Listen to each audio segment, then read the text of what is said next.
The Robinhood Virus. Chapter 3, Wall Street Incursions. Trent, our database/web developer, identified a Wall Street investment company, Era Fund Advisors, who we put up on our illegal scanning alert screen. Our indications, based on emails and contracts, clearly showed a pattern of insider trading. We determined this based on entry into all cell phones and computer networks in the companies that Era Fund had contact with. We also entered the cell phones of the key people in those companies. The emails that we uncovered made reference to insider information on countless companies that Era invested in. Based on this massive scheme, we have transferred $22.5 million to our offshore account. With this account we will transfer money to many accounts worldwide. From these worldwide accounts we will donate to our nonprofit, needy, and startup recipients. Era Fund Advisors, one of Wall Street's largest and most profitable hedge funds, has been indicted on criminal charges for its role in insider trading over a decade by many of its employees. Though Era Fund Advisors' billionaire founder and head Robert Towers was not charged individually, the indictment charged his New Jersey-based hedge fund and 2 affiliates with wire fraud and 4 counts of securities fraud, allegations that could cripple the nationally known fund. John Hayes, an Era portfolio manager responsible for directing a $1.55 billion special situations fund, pleaded guilty to insider trading charges in the years-long Era Fund Advisors investigation, the East Rutherford U.S. Attorney's Office said as prosecutors unsealed his plea. The charges represent the hardest yet in a series of major legal blows for Hayes, who runs the fund and uses it as an investment and trading vehicle for his personal fortune. The 42-page indictment charged that the insider trading scheme was substantial, pervasive, and on a scale without known precedent in the hedge fund industry. The alleged scheme was run through numerous portfolio managers and research analysts who engaged in a pattern of obtaining inside information from dozens of publicly traded companies across multiple industry sectors, the indictment charged. The company allegedly sought to hire portfolio managers and analysts with proven access to public company contacts likely to possess inside information. Gave portfolio managers financial incentives to give Hayes recommendations about high-potential trading ideas in which they had an edge over other investors. But the managers weren't questioned when making trading recommendations that appeared to be based on inside information, the indictment charged. Pursued an info edge. The relentless pursuit of an information edge fostered a business culture within Era in which there was no meaningful commitment to ensure that such edge came from legitimate research and not inside information, the indictment charged. The predictable and foreseeable result was systematic insider trading, resulting in hundreds of millions of dollars of illegal profits and avoided losses at the expense of members of the investing public. The U.S. Attorney Chris Lopez scheduled a news conference to discuss the case. An Era Capital spokesman did not immediately respond to messages seeking comment on the charges. But the company has said the company and Hayes had done nothing wrong.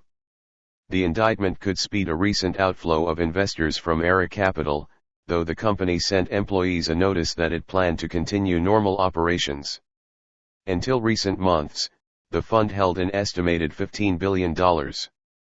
Additionally, the Securities and Exchange Commission filed civil administrative charges against Hayes himself, alleging that he failed reasonably to supervise 2 senior portfolio managers who themselves have been hit with insider trading charges and are awaiting trial. The civil case fell short of accusing Hayes, a hedge fund giant and one of the nation's richest people, with similar insider trading allegations. But an Era victory could bar him from handling investor funds, a penalty that could force him to shut down portfolios that until recently investor withdrawals totaled more than $15 billion. We entered the personal computer of John Hayes and extracted $25 million of his fortune and sent it to our offshore account on his behalf. We continue to inhabit his computer network and cell phones, and we will be on the lookout for suspicious activities. We also discovered a massive insider trading scam involving securities fraud and insider trading by Ed Moore, a board member of Royal Investments. The 76-year-old executive faces 1 count of conspiracy to commit securities fraud and 5 counts of securities fraud, according to the indictment. Moore, who has an MBA from Harvard Business School and lives in Boston, has previously been accused of divulging inside information about the quarterly earnings of the firm. Additionally, when potential large investors were about to invest in the firm, Moore called his partner before it was publicly announced. Moore pleaded not guilty to the charges and was released on $10 million bail, with a trial date set for July 22. Ed Moore was entrusted by some of the premier institutions of American business to sit inside their boardrooms, among their executives and directors, and receive their confidential information so that he could give advice and counsel for the benefit of their shareholders. We entered the personal computer of Ed Moore and acquired all of his pertinent information. We discovered extensive political activity regarding donations. He has been involved with disregarded entities that enable him to donate millions to his political party and their candidates. There is no way to track this donating technique. We extracted $45 million from his accounts to match his political donations and diverted it to our offshore banking network on his behalf. We will continue to inhabit his system and monitor his activities. We will be especially concerned about his dealings with his Wall Street counterparts and his political donations. He is under the assumption that he is immune due to his excessive contacts and his very large fortune. We have also copied our software onto his cell phone to monitor his conversations, and because of our cell phone and computer monitoring activities we have discovered another illegal insider trading activity involving a large overseas manufacturing company. The company is located in China and manufactures computer parts. We intercepted an email from this China company to one of Royal Investments board members. This email announced a major company expansion to include doubling factory capacity and introducing 5 new products.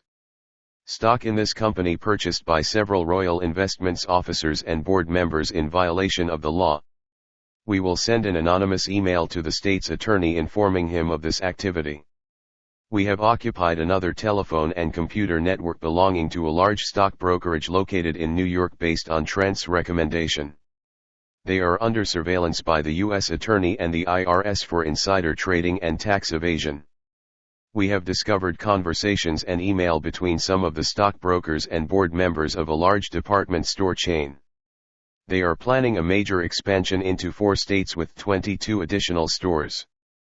The brokers immediately recommended the stock to several wealthy clients, and many thousands of shares were purchased because of this insider information in violation of the law.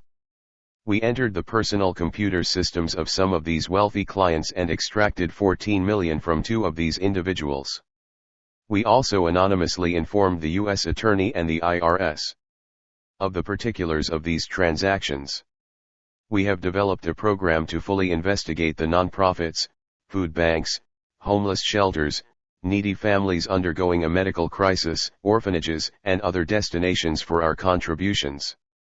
We first enter the cell phones and then the computers of the charity's directors and workers to monitor their activity and search for improprieties in their financial transactions. We are looking for evidence that the resources contributed to the charity is not being used as advertised. We are not interested in furthering a charity in which there is mismanagement of their resources. We will identify the illegal activity, the person or persons involved, and send emails to the proper authorities for prosecution and corrective action. Once this has been done, we will make the donations we intended to make. We have discovered evidence of embezzlement, stealing, and the falsification of records to cover up illegal activities. We uncovered a situation where the director of one of the largest food banks in New York was misdirecting money to one of his other businesses, a local restaurant that nobody knew he owned. He had embezzled $75,000 in 1 month. He has partners in his restaurant and the restaurant is in financial trouble. We anonymously notified the FBI's organized crime unit and furnished all of our evidence.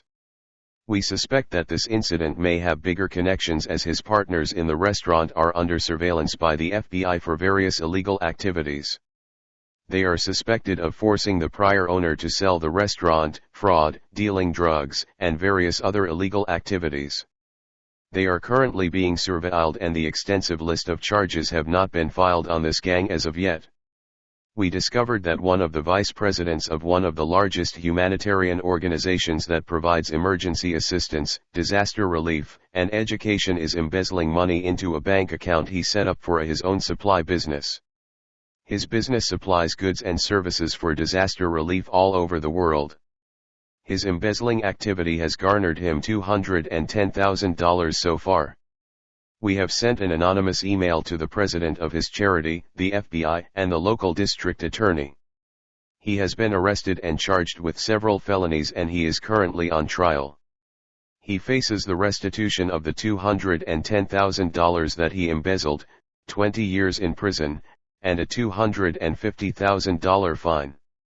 Another charity we have intentions of contributing to is a very large community charity with hundreds of offices across the nation. The controller of this charity has been authorizing checks to a bogus company that he is using to purchase a virtual currency, Bitcoin. Bitcoin is a currency that exists only in cyberspace and is not backed by any government. The value can fluctuate by the hour and there is no coin or certificate to touch. This cheat thinks the transactions are secret and cannot be tracked. He is unaware that the IRS is watching every move he makes. The IRS knows that to use Bitcoins, you need a virtual wallet along with private keys and public addresses. Unknown to many Bitcoin users is the fact that every Bitcoin transaction is included in a ledger called a blockchain. The IRS is simply accessing the blockchain to review all Bitcoin transactions. From that point, the IRS works its way back to the public address that was used in the Bitcoin transaction. While the public address itself does not identify the user, the IRS has been very clever in associating the public address with the identity of the Bitcoin user. Thus, Bitcoin and other cyber or cryptocurrencies do not provide the level of complete anonymity many have ascribed to cryptocurrencies. While the IRS has been focusing on the use of virtual currencies and cryptocurrencies in money laundering cases, the IRS is now focusing on the ability and likelihood that some users are committing tax evasion and tax fraud with virtual currencies. This is especially true because large amounts of virtual currency can change hands anywhere in the world instantaneously. Used correctly, it is another financial tool in our ever-shrinking world. Used incorrectly, it is a very dangerous tool for those with a leaning towards and involved in illegal activities including tax evasion. We anonymously notified the IRS with all the information we had on this individual. Their case has matured and this thief is now under indictment. We have made our planned donation to the charity he formerly worked for. We have identified another conversation using a combination of keywords that we suspect. The keywords indicate insider trading. The conversation was between a Wall Street investment banker and one of his corporate clients. We entered the computers of both the investment banker and his client, an IT employee at a very large Chicago law firm. We have discovered that the employee has obtained material non-public information about corporate law clients involved in large, pending, deals by accessing confidential documents in the law firm's computer system.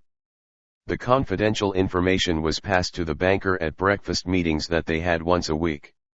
The law firm employee simply mentioned a ticker symbol. The banker would then illegally trade on his own behalf as well as for his family members, and other customers. The banker would pass money to the law firm employee periodically as a result of the illegal trading.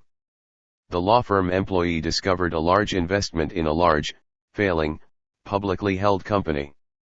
He passed this information on to the banker who then advised his major client not to sell the stock but to invest additional funds.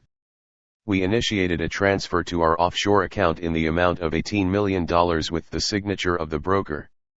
We anonymously notified the SEC about this